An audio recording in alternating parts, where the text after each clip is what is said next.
छत्तीसगढ़ विधानसभा का बजट सत्र 7 मार्च से शुरू होगा और इसमें कुल 13 बैठकें होंगी। 25 मार्च तक ये चलेगा और ये बजट सत्र काफी अहम है, क्योंकि अहम इसलिए है कि पहली बार ऑनलाइन क्वेश्चन लिए जा रहे हैं और इस बार विधानसभा सचिवालय ने क्लासेस भी, जो ट्रेनिंग क्लासेस होती है, वो यहाँ पे आयोजित की थी और तमाम पहलू को समझेंगे। हमारे साथ में प्रमुख सचिव चंद्रशेखर गंगराडे जी हमारे साथ में मौजूद है। गंगराडे साहब, अगर समझा जाए, पहली मर्तबा अक्सर बात होती थी पेपरलेस कब होगा छत्तीसगढ़ विधानसभा, मुझे लगता है कि एक अच्छी शुरुआत हुई है। छत्तीसगढ़ विधानसभा में माननीय अध्यक्ष महोदय के निर्देश से यह बहुत ऐतिहासिक पहल हुई है और इस सत्र से आगामी जो बजट सत्र है इसमें हमने ऑनलाइन प्रश्नों की सूचनाएं लेना प्रारंभ किया है।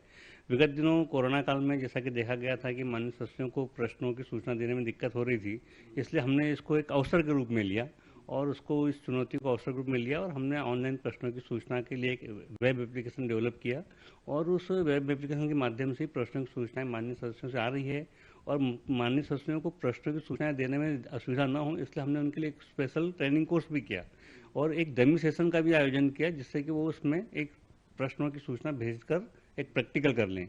इसी प्रकार शासन के विभाग के अधिकारियों कर्मचारियों के लिए भी हमने एक प्रशिक्षण कार्यक्रम आयोजित किया, क्योंकि हम प्रश्नों के उत्तर लेंगे भी ऑनलाइन ही।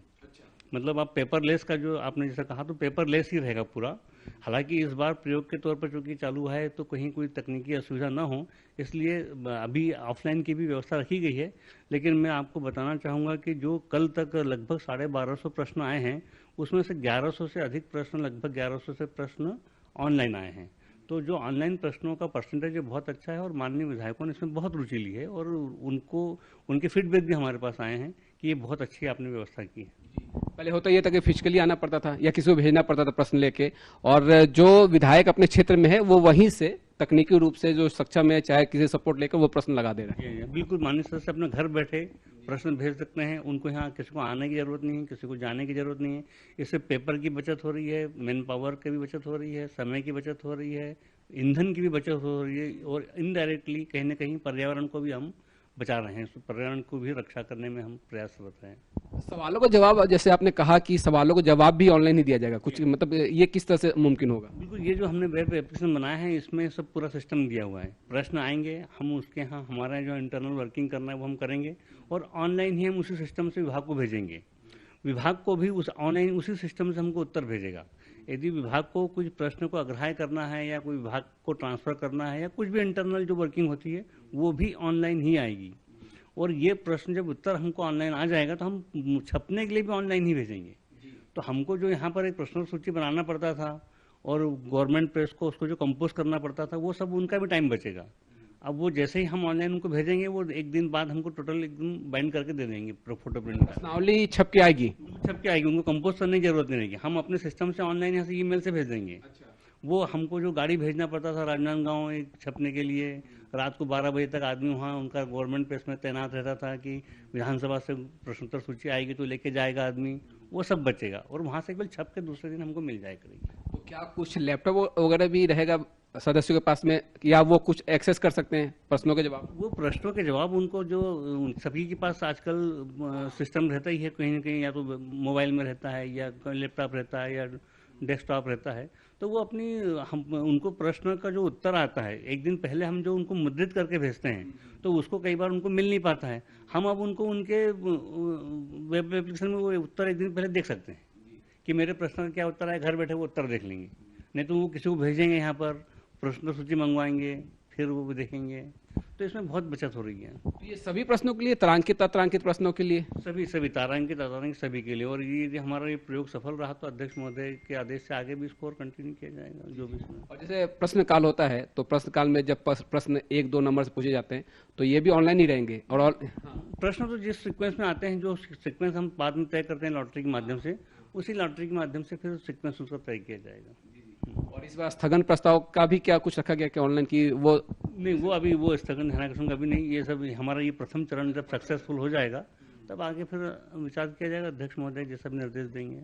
क्योंकि कोरोना काल में पेपरलेस की काफी आवश्यकता जान पड़ रही थी और जिस तरह से जो ये शुरुआत हुई है, निश्चित तौर पे इसमें बहुत आगे और बेहतर काम हो सकता है। लेकिन जो कांच लगाए गए थे पार्टीशन, तो वो गाइडलाइन अभी फॉलो किए जाएंगे? कोविड गाइडलाइन का तो पालन किया जाएगा अभी क्योंकि स्थिति ऐसी नहीं है कि हम एकदम कोविड के प्रोटोकॉल का पालन ना करें। और इसमें और कोई नई व्यवस्था इस बजट सत्र में जो देखने को मिलेगी? नहीं, अभी तो जैसा पूर्व में जो व्यवस्थाएं थी सब उसी प्रकार रहेगा, क्योंकि कोरोना की संभावनाओं से भी इनकार नहीं कर सकते हैं, उसका जोखिम बना हुआ है।